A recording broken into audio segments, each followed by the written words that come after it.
Welcome to Two Button Crew. The daily show for Nintendo fans. I'm Scott. And I'm Simeon. This is an episode of not about being strong, but about an epic rivalry. yes, between you and me. I've never punched you before. That felt so good. Have I punched you before? Probably. No, just slap me in the face. Okay, I do that. So we come to you from a blessed era of gaming where people just get along. Oh yes. Well, kind of. Sega and Nintendo, at least. Yeah, Sega and Nintendo get along now, but before it was an epic struggle. Like right now we have like Microsoft and Sony, but that's like little kid stuff. People who debate that, they're little kids. They don't know what's up. No. Like they can probably remember like people who are old enough. Those guys make like the same consoles. Yeah, they're the same thing with different logos. Yeah. And then the exclusives are those are the thing. Yeah. But back in the day, the 16-bit wars happened. Sega versus Nintendo. And it started when Sega created a 16-bit console before Nintendo. Mm-hmm. So it was 8-bit versus 16-bit. Yes. And that was a big deal. Back in the day, you used to count your bits. I bet you don't even know how many bits your Wii U's got. Nope. But there were so few bits that you could count them on one hand, or... that was only Atari, I think. Or at least two hands, and then Sega brought the 2 feet into the equation. And I'm pretty sure that was the thing, the debate on the playgrounds, like who you were and who you identified with in the gaming world. And my first console was actually a Sega Genesis, believe it or not. So I have grown to be the largest Nintendo fan in the world, right? Or is that you? No, that's you. Okay, just checking. And you still have some loyalty in your heart for Sega, right? A little bit. I mean, with the announcement of Shenmue 3, I got a little bit excited, not gonna lie. I thought you were gonna say when they announced it, then all your loyalty died. Oh no, no, that like rekindled loyalty. Yeah, but yeah. So I had the Sega Genesis. I played games like Streets of Rage, Street Fighter, Sonic the Hedgehog, and stuff. And the Nintendo Entertainment System kind of seemed like a rich kid's luxury to me, I guess.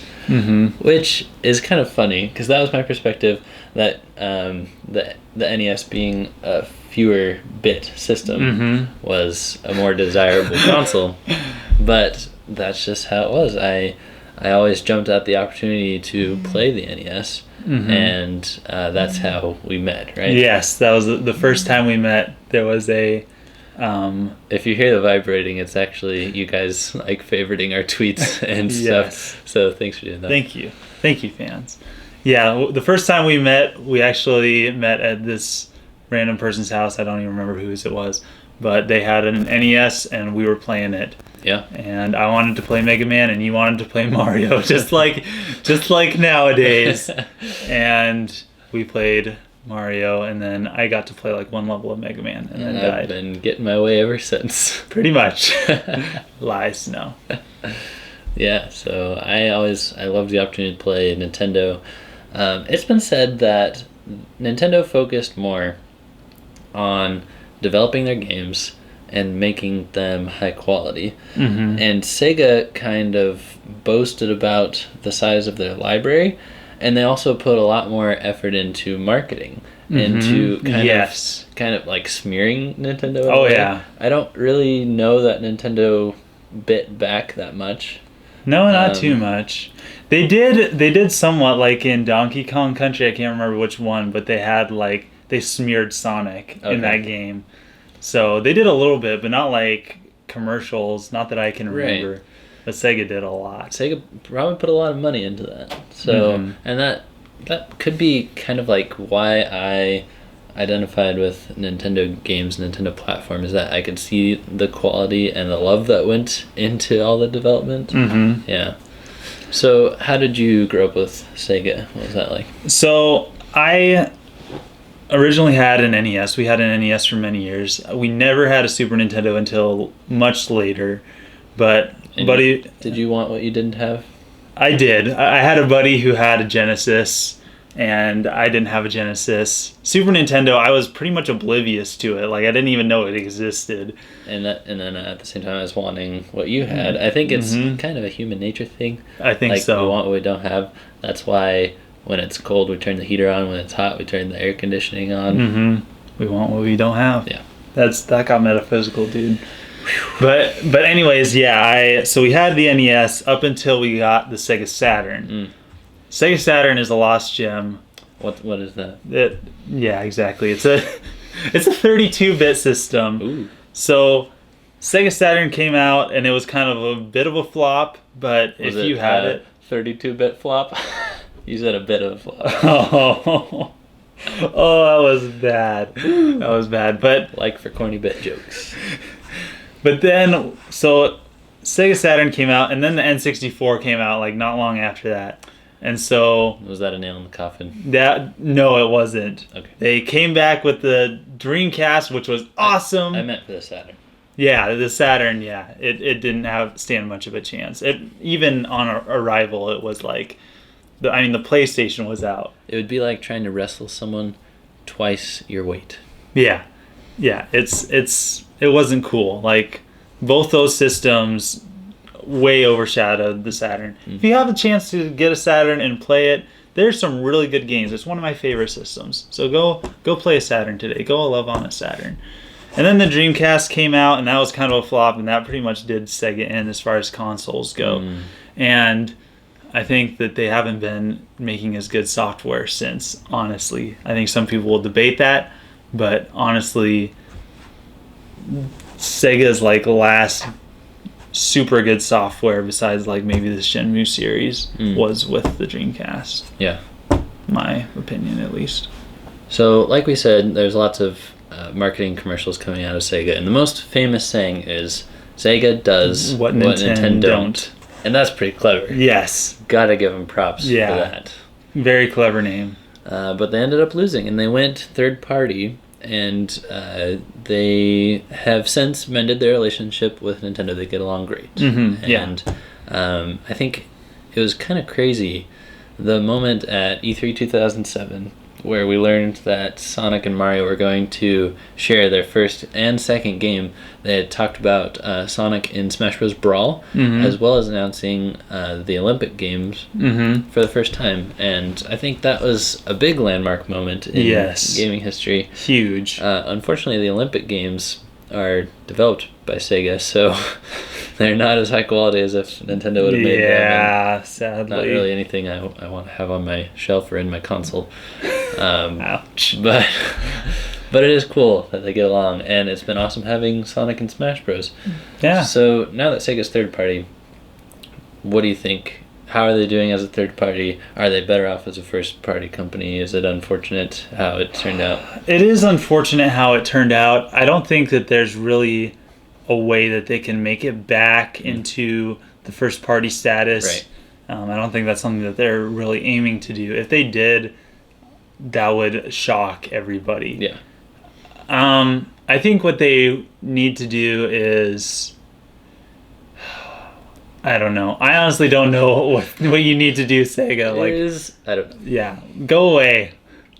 Like, finish Shenmue 3. Like, do Shenmue 3 and then go away. Can I get stern for a second? Yes, please. Here's what Sega needs to do, is they need to figure out what fans like about Sonic because they keep going back and forth on it. I read quotes from them a while ago that, what fans like about Sonic is speed. Imagine that. So we're going to focus on speed and make sure that there's not all these things to interact with and obstacles to get stopped. And like they made games where you were able to run. I'm pretty sure that's like what Sonic Wildfire, what turned into Sonic and the Secret Rings was about. It's like you had a button for braking because what you were doing most of the time was running. Just automatically running. And they forgot about that. Somewhere as a company, they forgot what their focus groups enjoyed. And then they've been making the Sonic Boom series. There was an interview that they were asked, why is this not doing well? And they're like, we forgot to make Sonic fast. Oops. See, I'm kind of torn up about this, or like I'm torn in this because I think some of Sonic's best games were actually his slowest games. If you look at Sonic CD, Sonic, it was a little bit of a fast-paced game, but if you compare it to some of the other ones, it was a little bit slower, a little bit more focused on platforming. I really enjoyed that. Sonic Adventure, there was some definite, moments of speed, doing the loop-de-loops and, going fast through some of it. Yeah. But especially the Sonic levels on Sonic Adventure. Still a lot of focus on platforming, a little bit of focus on adventuring. Those were some of my favorite games, and they were a little bit slower. But I like Dark Brotherhood. Dark Brotherhood was pretty good as well. Super fast. I think I think what they need to do is make a 16-bit game. They need to go back and make a 16-bit Sonic game because they do the Sonic 4, but it's not Sonic 4. It's taking the 3D Sonic games and trying to fit him into... Yeah, see, Sonic Generations, I actually didn't like Sonic Generations. Most people were like, Sonic Generations is awesome. It's the best Sonic game ever. No, it's not the best Sonic game ever. It has 3D Sonic in it. And the 2D Sonic isn't like... He does not control like the 16-bit Sonics. And maybe that's asking a little bit too much, but I disagree that it's a great game. It was okay, but... So maybe this episode should have been named the Supersonic Soapbox. Yes. So I'm standing on the soapbox and I'm telling you what you need to do, Sega. Make a 16-bit Sonic game, make Shenmue 3. Ooh, go away. I have an idea. This couch shall forever be named and referred to as the soapbox. Soapbox. All right. Nice soapbox. Yes. Thanks for watching. Thanks for being part of the crew. Don't forget to like, to comment, and to subscribe, if only for Soapbox. Yes. May this inside joke live forever after. Signing out.